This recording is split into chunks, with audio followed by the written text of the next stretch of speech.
His name was Hershaw Creechbaum Jr. Despite living with cerebral palsy, autism, and an inability to speak, Hershaw radiated joy.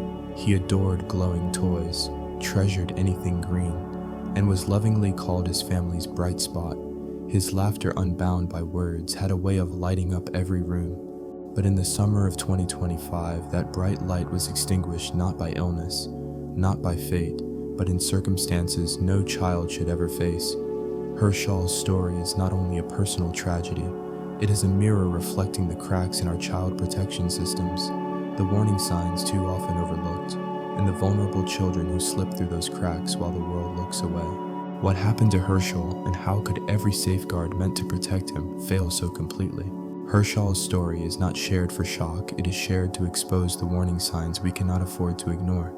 Each missed step, each overlooked signal, teaches us what must change if we truly want to protect vulnerable children. Every child deserves love, safety, and to be heard. Raise your voice, share this story. The awareness you bring today could change a child's tomorrow. Hershaw lived with disabilities, yet it never defined who he was. To those who loved him, he was simply a boy who found wonder in the smallest things. His grandmother, Missy Creechbaum, remembers how his entire face would light up whenever she handed him a toy that sparkled or caught the light. Green was his favorite color. Green shirts, green crayons, green toys. Anything green could unlock that radiant smile. The kind of smile that spoke pure joy without needing a single word. At Ruskin Elementary, Hershaw was part of the adaptive education program. Though he didn't speak, he had a gift for communicating with expressions, gestures, and that unforgettable grin. His teachers still recall how music time was his moment, how he would sway gently in his wheelchair to the rhythm, so caught up in the sound that he pulled everyone else along with him.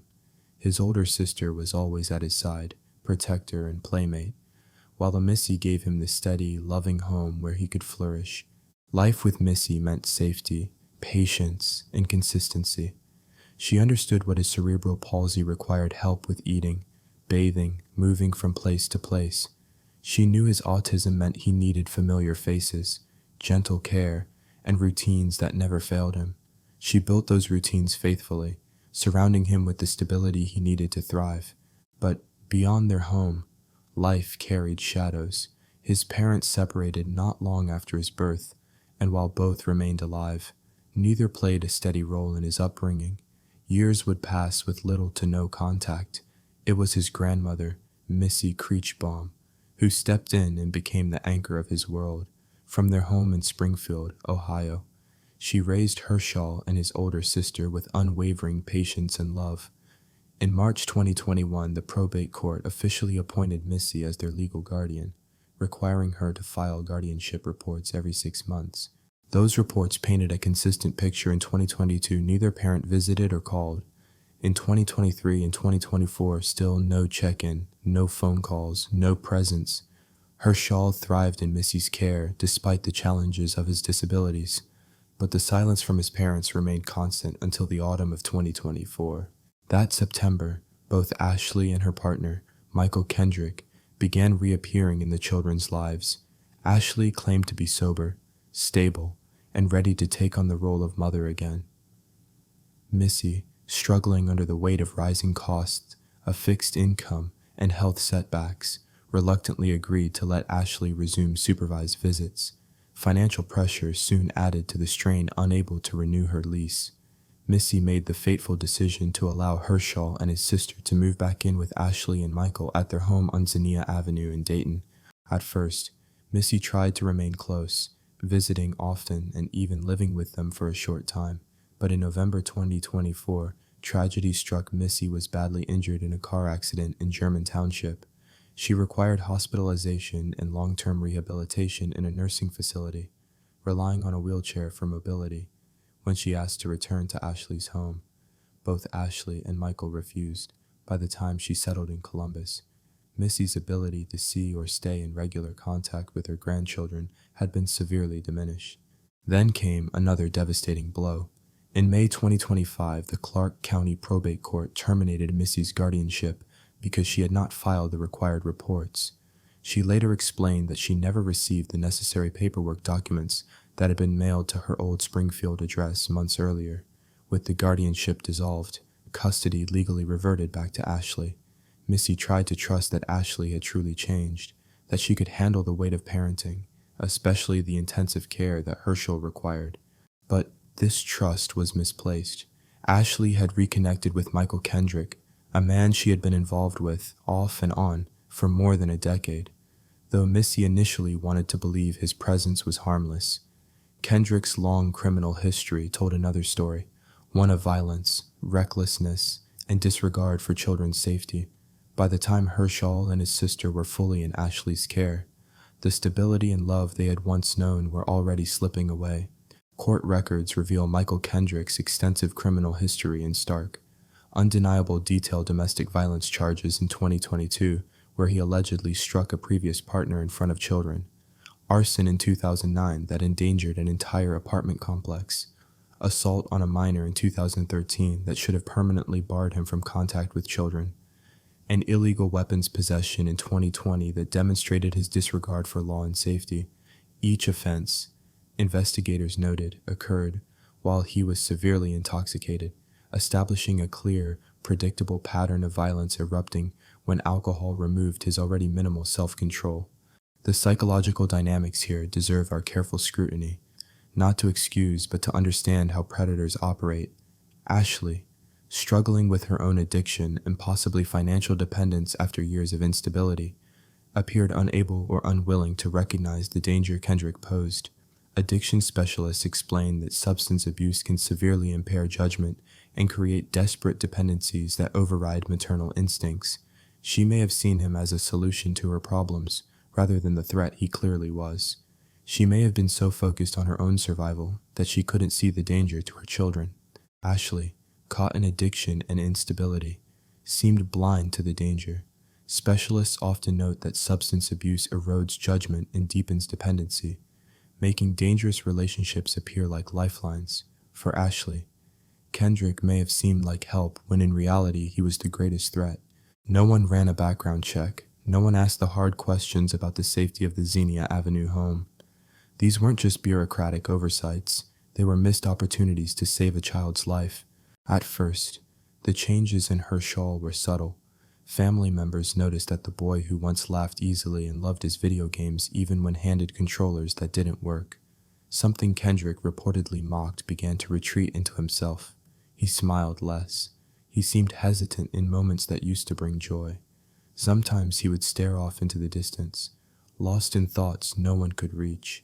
For a child who could not speak, these shifts were his only language of distress, silent signals that something was wrong. But instead of being heard, they were brushed aside, explained away as adjustment difficulties or simply part of his disabilities. What they truly were, in hindsight, were alarm bells that went unanswered. By April 2025, as spring returned to Ohio, life inside the Xenia Avenue house had spiraled into a dangerous decline. What first appeared to be minor concerns had grown into undeniable red flags, signs that the system should have acted on but didn't. At Ruskin Elementary, teachers and staff noticed changes they could no longer explain away. They filed a detailed report with Child Protective Services, documenting what they saw with painful clarity. Michael Kendrick had arrived on campus clearly intoxicated, stumbling through hallways, slurring words to staff. Even more disturbing, Hershaw was sent to school soaked in urine that had gone unattended for hours, his skin showing signs of irritation, the odor impossible to ignore. Both children arrived hungry, not just missing breakfast, but showing evidence of chronic undernourishment, tired, hollow-eyed, eating school meals with desperate intensity. Each of these alone was a textbook marker of neglect, taken together. They painted an unmistakable picture of children in immediate danger. The school's report was professional, urgent, and unambiguous, yet the response from the system was catastrophically inadequate. On April 3rd and 4th, Child Protective Services and local police conducted what they called welfare checks, despite the school's detailed documentation, despite neighbors later describing the home as chaotic and frightening. The investigation ended with the astonishing conclusion that everything was fine. Case closed, no follow-up, no protection, for a child with special needs arriving malnourished, soiled, and accompanied by an intoxicated guardian with a violent record. Fine was the last word that should ever have been written. The warning signs kept coming. On June 10, 2025, a 911 call was placed from the Zinnia Avenue home, but disconnected before anyone spoke. Standard protocol demands thorough investigation of such calls, especially from households with vulnerable children who may not be able to complete a call for help. Was it Herschel, somehow managing to reach a phone? Was it Ashley, trying to call before being stopped? We will never know. What should have been treated as a cry for help was dismissed as nothing, another chance to intervene. Lost. These failures weren't the fault of a single agency or a single county. They exposed a deeper, systemic problem: the lack of coordination across jurisdictions. Families in crisis often move, and when they do, records and red flags should move with them. Instead, each move creates a dangerous reset button, erasing warnings that should never be forgotten. In Hershaw's case, the disconnect between Clark and Montgomery counties meant no one had the full picture, and no one acted before it was too late. The toll on Hershaw during this time is impossible to calculate in words alone. Non-verbal, living with autism and cerebral palsy, he depended entirely on structure and attentive care. What he experienced instead was chaos gnawing hunger, the pain of being left in soiled clothing, the fear of unpredictable adult behavior. Without words to express his suffering, he withdrew further into silence, a silence that should have been recognized for what it was. His only way to scream for help. What seemed like small oversights, at first a single report, a disconnected call, a change of address, were, in truth, steps in a chain of systemic failure. Each missed sign pushed Hershaw closer to the tragedy that everyone now wishes had been prevented. The following section includes references to medical findings related to child abuse. While details are moderated to avoid graphic description, some may find the content distressing. By late May 2025, the fragile safety net around Herschel had completely unraveled. Neighbors later remembered one night when Michael Kendrick, heavily intoxicated, lashed out at the boy. He struck him more than once and shoved him with enough force to send him falling, a violent outburst that left critical injuries on a body already worn down by neglect and hunger. The medical examiner would later note that Herschel's physical condition at the time made him extraordinarily vulnerable to trauma that might not have been fatal to a healthy child. His bones were brittle from malnutrition, his muscle tone already compromised by his cerebral palsy, his immune system weakened by chronic neglect. He was, in every sense, defenseless, unable to cry out for help, unable to run away, unable to even raise his arms to protect himself, unable to do anything but endure. The pattern documented in court fits Kendrick's established history, with disturbing precision violence erupting during intoxication, targeting the most vulnerable available victim, with no regard for their inability to defend themselves or seek help. This wasn't a momentary loss of control, but part of a documented pattern spanning over a decade. The alcohol didn't create his violent tendencies, it simply removed whatever minimal restraints normally held them in check. And what of Ashley? When her son needed her most, she did nothing. Perhaps she was paralyzed by fear of Kendrick, perhaps numbed by the grip of addiction, or perhaps blinded by a refusal to face the truth. Whatever the reason, she failed in the most sacred responsibility of all, to protect her child. The little boy who once lit up at glowing toys, who adored the color green, who swayed with joy to music in his classroom, was now caught in a nightmare he could not describe. He was surrounded not by love and safety, but by silence, neglect, and harm. Yet Hershaw's story carries a warning we cannot afford to ignore. The abuse of children like him so often follows the same tragic pattern: a caregiver with a violent past. Fueled by addiction, preying on those least able to defend themselves, they rely on the silence of their victims and on the hesitation of others to intervene. Every adult in a child's life, teachers, neighbors, relatives, doctors, must be willing to see the signs and respond. An intoxicated caregiver with a violent history is not just struggling. A child who comes to school hungry, soiled, or withdrawn is not just adjusting. Even silence, especially silence, can be a plea for help. These moments are not inconveniences to look past, they are chances to save a life. and then it came a frantic 911 call at 3:45 a.m. on July 12, 2025. On the line was Michael Kendrick, his voice trembling yet oddly rehearsed, insisting that Hershaw had been kidnapped from their home. He spun a story of a late-night break-in, unknown intruders, and a child stolen in the dark. But even as he spoke, officers later recalled, something felt wrong. The investigation began when police arrived at the Zinnia Avenue house. The scene told a very different story. No broken locks, no shattered glass, no overturned furniture, not a single sign of the violent struggle Kendrick had described. Neighbors reported no unusual noises that night, no strange cars, no shadows slipping through the streets. Everything about the supposed kidnapping rang hollow. Most revealing of all was Kendrick himself. His emotions seemed forced, his answers shifting from one moment to the next. When pressed with simple questions, he stumbled, contradicted himself, and grew defensive. Ashley's reaction raised its own questions too.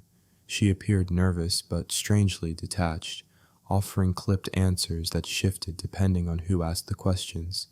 At times, she echoed Kendrick's story of a break-in. At other moments, she hesitated, faltering as if unsure which details to hold on to. Both Kendrick and Ashley were brought into interrogation over the following days as investigators pressed harder. The lies gave way.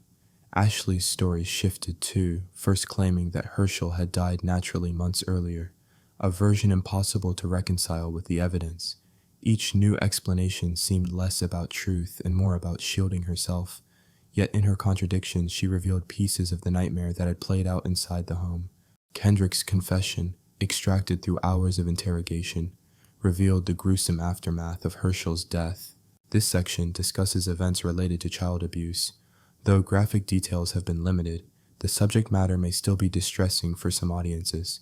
According to his statement, after Hershaw died following the assault, Kendrick hid the body in a bedroom closet for several days to a week, during which time life in the house apparently continued as if nothing had happened.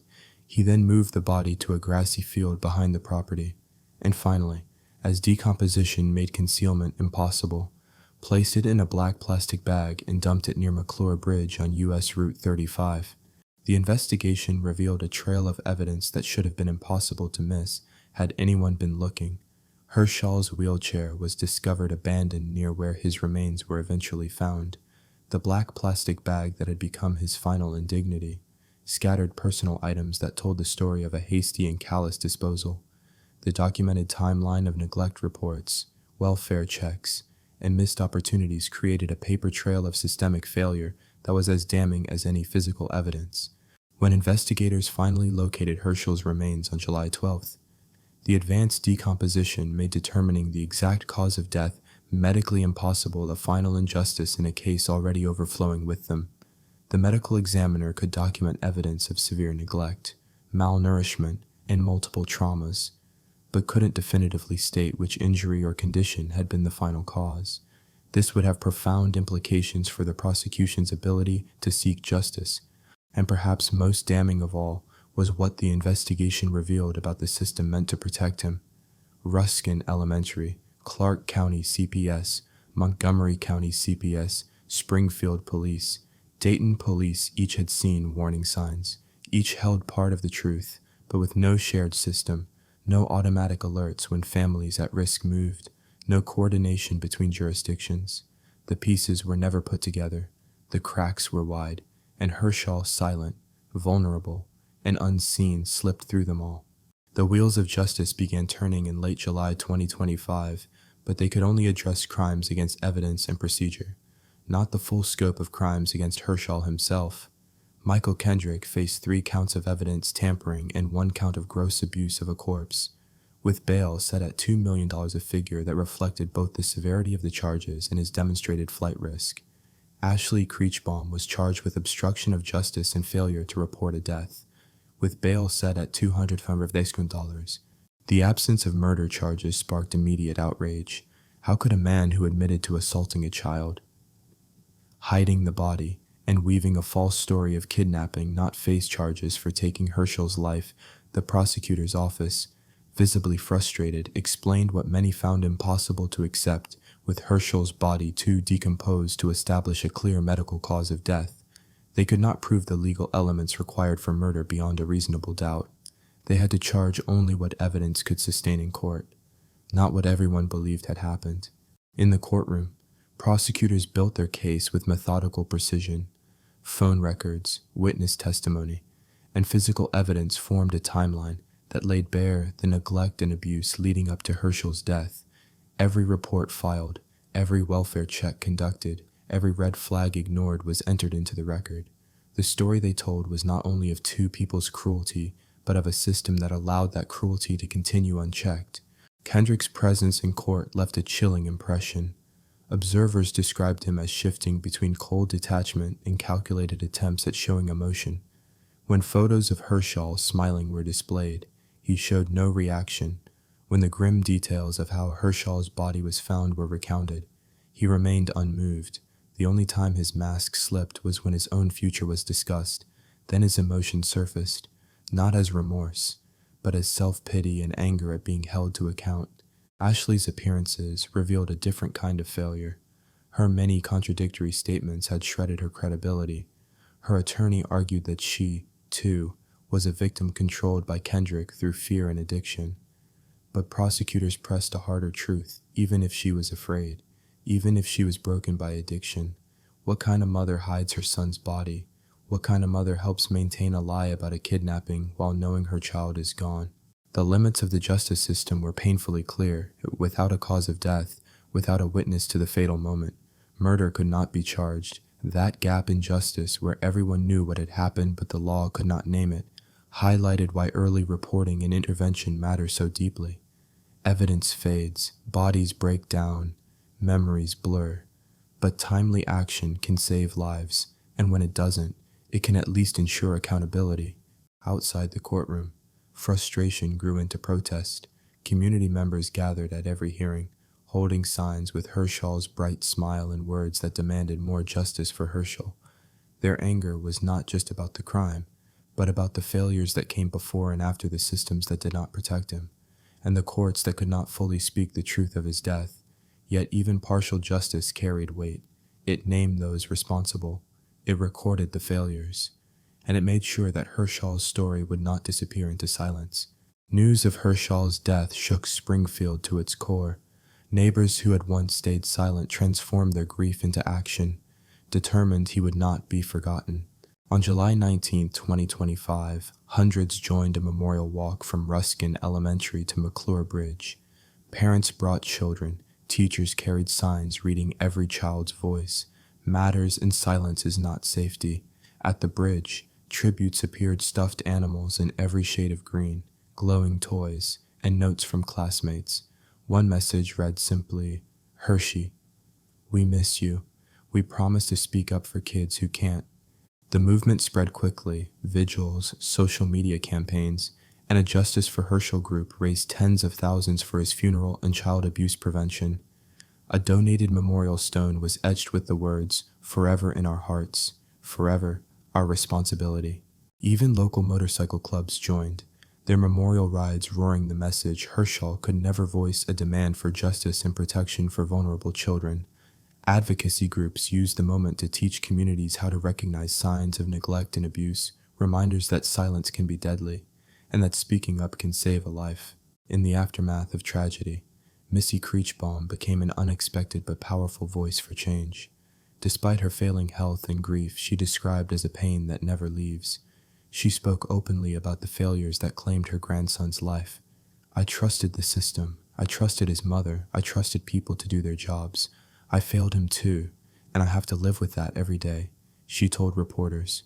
Her honesty forced difficult but necessary conversations about family complicity, misplaced trust, and the dangers of silence. Ruskin Elementary, deeply shaken by the loss of a child they had tried to protect, created a permanent memorial, a stone bench at the school entrance engraved with the words, "Every child's voice matters, especially the silent ones." Alongside the tribute came change. Teachers now undergo enhanced training on recognizing neglect, with strict reporting protocols that ensure no concern disappears into a single unchecked file. Policy reform followed. The Ohio Department of Job and Family Services reviewed inter-county CPS communication, uncovering systemic gaps. Montgomery County launched a pilot program requiring background checks for any adult living with children under CPS oversight.